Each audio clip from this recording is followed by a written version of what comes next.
ನಮಸ್ಕಾರ ಸೌಕರ್ಯ ಎಲ್ಲರಿಗೂ ರಾಮನವಮಿ ಹಬ್ಬದ ಶುಭಾಶಯಗಳು. ಜೈ ಶ್ರೀರಾಮ್ ಅಂತ ಹೇಳ್ತಾ ಈ ಒಂದು ವಿಡಿಯೋನ ಸ್ಟಾರ್ಟ್ ಮಾಡ್ತಾ ಇದ್ದೀನಿ. ನಮ್ಮ ದಾವಣಗೆರೆಯಲ್ಲಿ ವಿದ್ಯಾನಗರದಲ್ಲಿ ನಡೆದಂಥ ಒಂದು ರಾಮನವಮಿ ಎಷ್ಟು ಚಂದವಾಗಿ ಮಾಡಿದ್ದಾರೆ ಇಲ್ಲಿ ನೋಡಿ. ರೋಡಿನಲ್ಲಿ ಹೋಗ್ತಿದ್ದಂಥ ಜನಗಳಿಗೆಲ್ಲನೂ ಪಾನಕ ಹಾಗೆ ಕೋಸಂಬರಿಗಳನ್ನು ಹಂಚುತ್ತಾ ರಾಮನವಮಿ ಹಬ್ಬವನ್ನು ತುಂಬ ವಿಜೃಂಭಣೆಯಿಂದ ಆಚರಿಸ್ತಾ ಇದ್ದಾರೆ. ಹಾಗೆ ಜನ ಪ್ರತಿಯೊಬ್ಬರು ಕೂಡ ಅದೇ ರೀತಿ ಸ್ಪಂದಿಸ್ತಾ ರಾಮನ ಫೋಟೋಕ್ಕೆ ನಮಸ್ಕರಿಸುತ್ತಾ ಹಾಗೆ ಕೋಸಂಬರಿ ತಿಂತ ಪಾನಕವನ್ನು ಕುಡಿಯುತ್ತಾ ಹಾಗೆ ಮನೆಗೂ ಕೂಡ ಒಯ್ದು ಇವತ್ತು ರಾಮನವಮಿ ಹಬ್ಬವನ್ನು ತುಂಬ ವಿಜೃಂಭಣೆಯಿಂದ ಆಚರಿಸಲಿಕ್ಕೆ ತುಂಬ ಸಹಕಾರ ಕೂಡ ಮಾಡಿಕೊಟ್ರು.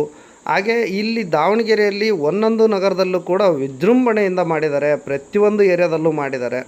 ಇದೇ ನೋಡಿ, ಒಂದೊಂದು ಪಾತ್ರೆಗಳಲ್ಲಿ ಕೋಸಂಬರಿ ಮಾಡಿದ್ದಾರೆ, ಒಂದೊಂದು ಡ್ರಮ್ಮುಗಟ್ಟಲೆ ಪಾನಕ ಕೂಡ ಮಾಡಿದ್ದಾರೆ. ಪಾನಕಕ್ಕೆ ಅದ್ಭುತವಾದಂಥ ಐಟಮ್ಗಳನ್ನು ಹಾಕಿ ಒಂದು ಸಲ ಕುಡಿದ್ರೆ ಮತ್ತೂ ಒಂದು ಲೋಟ ಬೇಕು ಅನ್ನೋಷ್ಟು ಅದ್ಭುತವಾಗಿ ಮಾಡಿದ್ದಾರೆ. ಹಾಗೆ ನನ್ನ ವಿಡಿಯೋನ ಯಾರು ಹೊಸದಾಗಿ ನೋಡ್ತಾ ಇದ್ದೀರಿ ಅವರೆಲ್ಲ ಲೈಕ್ ಮಾಡಿ, ಶೇರ್ ಮಾಡಿ, ಸಬ್ಸ್ಕ್ರೈಬ್ ಮಾಡೋದನ್ನು ಮರಿಬೇಡಿ. ಹಾಗೆ ಬೆಲ್ ಐಕನ್ ಕ್ಲಿಕ್ ಮಾಡೋದನ್ನು ಮರಿಬೇಡಿ. ಯಾಕೆ ಅಂದರೆ ನಾವು ಹೊಸದಾಗಿ ಯಾವ ವಿಡಿಯೋ ಹಾಕಿದರೂ ಕೂಡ ಬೆಲ್ ಐಕನ್ನ ಕ್ಲಿಕ್ ಮಾಡಿದ್ರೆ ನಿಮಗೆ ಬರುತ್ತೆ ಅಂತ ಹೇಳ್ತಾ, ಈ ಒಂದು ವಿಡಿಯೋದಲ್ಲಿ ಏನು ಜನಸಾಗರ ಕಾಣಿಸ್ತಾ ಇದೆಯೋ ಅವರೆಲ್ಲ ರಾಮನ ಅಭಿಮಾನದಿಂದ ಪ್ರೀತಿಯಿಂದ ರಾಮನ ನವಮಿ ಮಾಡ್ತಿರೋದ್ರಿಂದ ನಾವು ಕೂಡ ಪಾನಕ ಕೊಂಡು ತೃಪ್ತರಾಗಬೇಕು ಅಂತಂದೇಳಿ ಇಲ್ಲಿವರೆಗೂ ಬಂದಿದ್ದಾರೆ. ಹಾಗೆ ಸ್ಕೂಲ್ ಸ್ಟೂಡೆಂಟ್ಸ್ಗಳು ಇದು ನಡೀತಾ ಇರೋದು ನಿಟ್ವಳ್ಳಿಯಲ್ಲೂ ಕೂಡ ನಾವು ಬಂದಿದ್ವಿ.